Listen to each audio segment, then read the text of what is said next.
North Central. Oh. Member from North Central. Thank you, Mr. Speaker. I would only like to speak to one of the motions, and that is motion number 1. Mr.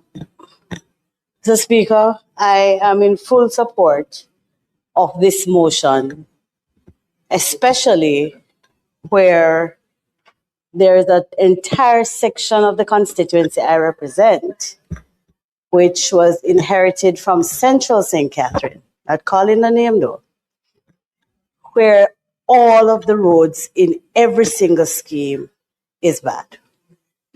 And in 2026, where we have tax-paying citizens who would have made tremendous sacrifice to purchase homes, to expand those homes, and to make sure that they form community groups and have neighborhood watches and strong community unions, they have to be wearing one shoes to come out of the road.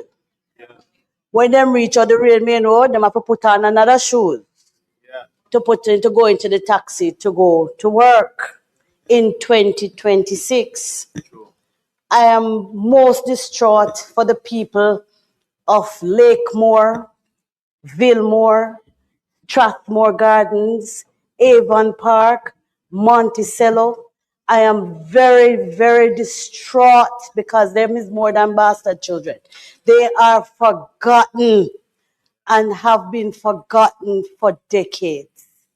And I am afraid that I don't make the excuse that the road does not belong to this one or that one. I refuse to tell anybody that when I ask them to make me their representative. I believe we have a responsibility here. It doesn't matter which authority you're talking about.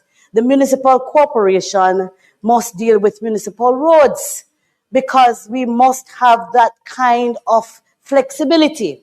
And we can tell you there was a REACH program in this house that took forever because the National Works Agency certainly just did not have the capacity to be able to manage all of what needs to be done. So we don't need to be eliminating another authority to be able to assist with the process of getting these roads repaired. Another matter, Mr. Speaker, relates to the debushing of unoccupied lots in these housing schemes as well. They buy the lots, they go overseas, and it is overgrown, and it attracts rodents, it attracts criminals, it even attracts crocodile. In Strathmore Gardens, there was a crocodile in the bush on a lot, and we had to be calling NEPA to assist. And I'm simply saying this is the road on which there are 2 children's homes, right? So we are at a place now where the member from Southwest, you know how passionate I feel about this one.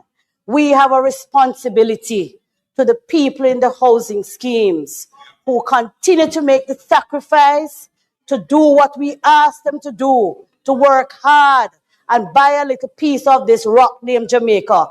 And then when they do so, they have to be hiding because they're not proud of where they live. They're demotivated. It is depreciating the value of their homes as well. Nobody no want to buy no house down there, so because of no taxis will go on those roads anyway. So they must walk from the entrance to their homes.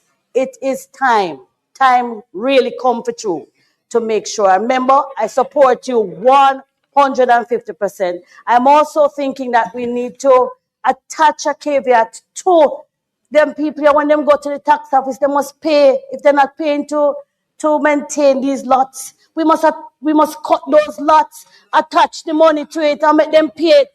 Every time you pay your tax, you must pay for the maintenance of your lot. And if you don't do that, then we have other sanctions, right? And I'm simply saying, but we have to make it law so that it is not incumbent on any discretionary power of any municipality. No, the law doesn't state that you can. Put a caveat. You cannot. You cannot. So I'm suggesting that we need to move a foot further. Instead of just saying simply, let us do better. Let us put the things in place to get the better done.